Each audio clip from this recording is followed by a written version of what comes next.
We've got a strong year ahead, which is very typical of election years. So, and also it'll spread to the other asset classes that have been left behind. So it should be exciting and rewarding for most of us. Crypto is the horse I back the most. The fastest horse in the race, best risk-adjusted returns, high correlations to this global liquidity index, which is our everything code. So we know how the asset price behaves, which gives us a competitive advantage when we use our proprietary frameworks. Bitcoin is just a macro asset. All of the noise you see from the Financial Times, all the newspapers, all of the media, to the noise on Twitter, to the naysayers, oh my God, this is magic internet money, this is magic beans, they're all wrong. They're all wrong. Bitcoin is a macro asset, like everything else, works from the same thing. Liquidity, business cycles, secular trend. Global M2, fabulous correlation, Bitcoin. Why I choose crypto versus the NASDAQ? If the NASDAQ's such a damn good bet, why would I not choose that? Well, because Bitcoin year on year Bitcoin divided by the NASDAQ year on year also follows M2. So when liquidity conditions are rising, crypto outperforms tech stocks. And that's because of the structure and incentive systems built into a tokenized ecosystem, where you're owning part of the underlying network and you get paid for the adoption of the network. Some equities can look like Bitcoin. We've seen NVIDIA, for example, see network adoption at scale, and it ends up looking a lot like Bitcoin. But the index as a whole, it will always underperform. So that's why I'm so heavily weighted in the crypto space. The central banks are living in the past. What they look at is the current read on CPI and the current read on unemployment, not the forward-looking stuff. I'll show you the forward-looking stuff and you'll see how that's going to fold out into the headline, whether it's core CPI, headline CPI, and the unemployment numbers. A lot of inflation is actually driven by the really lagging components of shelter and wages. These things lag between a year and 2 years, which is why coming out of a business cycle trough, disinflation continues for 18 months or so before rebounding. That's why central banks tend to be easing well after recession has ended, because they're living in a lag time horizon. They always do. It's bizarre, but that's how it is. Hey, Money Talkers, we've got the Bitcoin's Christmas gift. Smash that like button and subscribe. Let's dive into the Bitcoin waves. Bitcoin dipped below $44,300. Yeah, the holiday spirit didn't stop the bears, dancing around the $43,500 mark, eyeing a $42,400 support zone like it's the last piece of pumpkin pie in 2023. Bitcoin, ever the party maker, tried to pop bottles above $43,500 but got stopped at $44,300. A high five to the bears and the price took a U-turn. Now we're cruising below $43,500 and the 100-hourly moving average. There's even a sneaky declining channel forming around $42,850. Sneaky. It's a battlefield out here. Bulls are flexing at $43,500, eyeing the $44,000 and dreaming of breaking the $44,300 chains. Break free, Bitcoin. But if the bears pull off a glitch move and drag it down, brace yourselves for a potential slide to $42,400 or even $41,200. Bitcoin's got hurdles to jump. First up, $43,500. Then the big bosses at $44,000 and $44,300.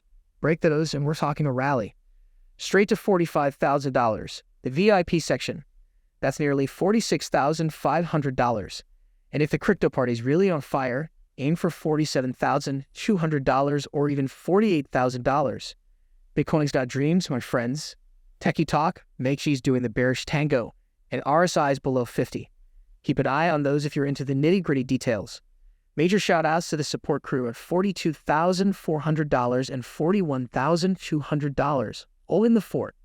Resistances, you got $43,500, $44,000, and the big boss $44,300. Let the crypto games begin. Now, let's continue our discussion with Raoul. Beautiful chart here, Fed net liquidity and Ethereum. Bitcoin has actually outperformed Fed net liquidity. the beach ball underwater. Why? Because of the narrative around the ETF. Also, in macro crypto spring, Bitcoin always outperforms. Much like in macro spring, treasuries tend to outperform credit. Later, when we move to macro summer, alts, ETH first, Solana, others will start to massively outperform Bitcoin, much like junk bonds outperform treasuries. So ETH is just doing what it's supposed to be doing, but it's not giving us the big surprise. I think that surprise comes the moment the ETF is out in Bitcoin, and people will focus on the ETH ETF, and it'll bring the ETH ecosystem alive. This year, it's been a story of Solana, which I've been along all year, and Bitcoin. That barbell has been the best trade in the world. Well, in fact, just owning Solana has been the best trade in the world, bar none. But ETH, it'll play catch up. It'll do well. PPI, G5 PPI, producer prices. This is the pointy end of the stick, the thing that moved quickly. This is the producers' prices, and they tend to adjust very fast. It has a 2-month lead on CPI and suggests that G5 CPI could head down to 0 pretty soon, sometime in 2024.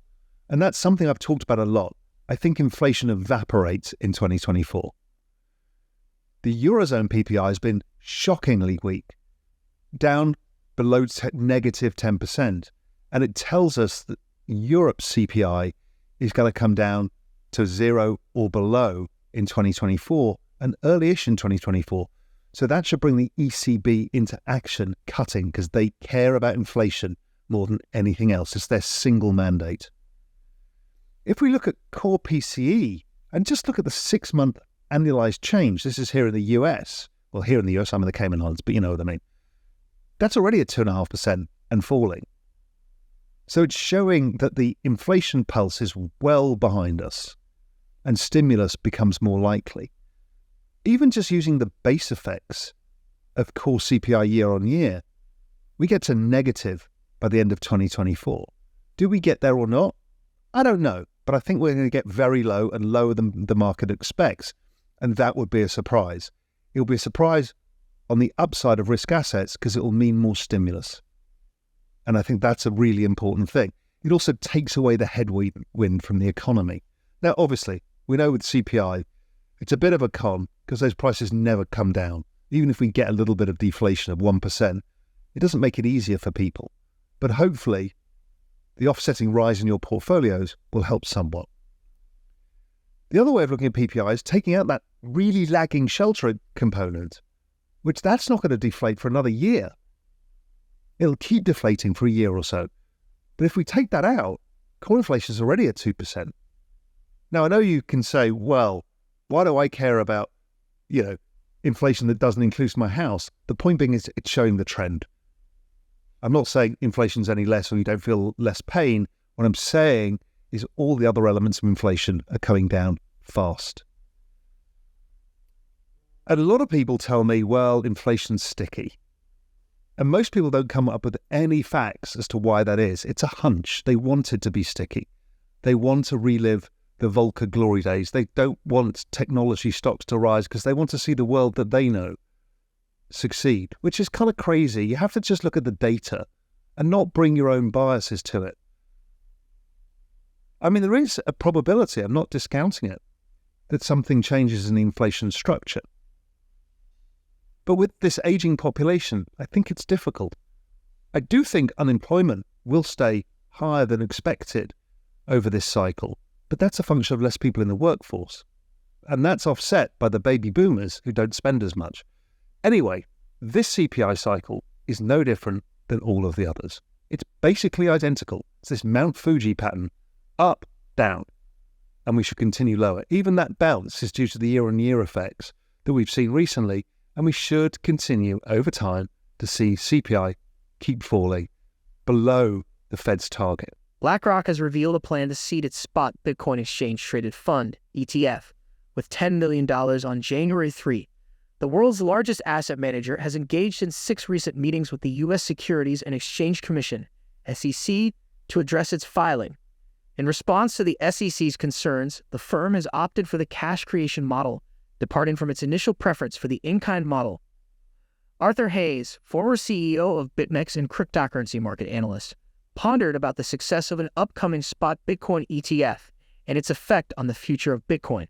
Hayes states that the popularity of these ETF derivatives might concentrate the custody of all the Bitcoin in a few hands that won't move it, forcing miners to capitulate due to a lack of activity in the blockchain. While no formal announcement has been made, murmurs of a potential Bitcoin fork are emerging amidst discussions on block space, ordinal inscriptions, and escalating fees. Such speculation has led some to believe that a significant Bitcoin fork might occur in 2024. If you enjoyed the video, don't forget to give it a thumbs up and subscribe to our channel for more daily updates. Remember, knowledge is power, and we're here to empower you on your financial journey. Until next time, happy investing.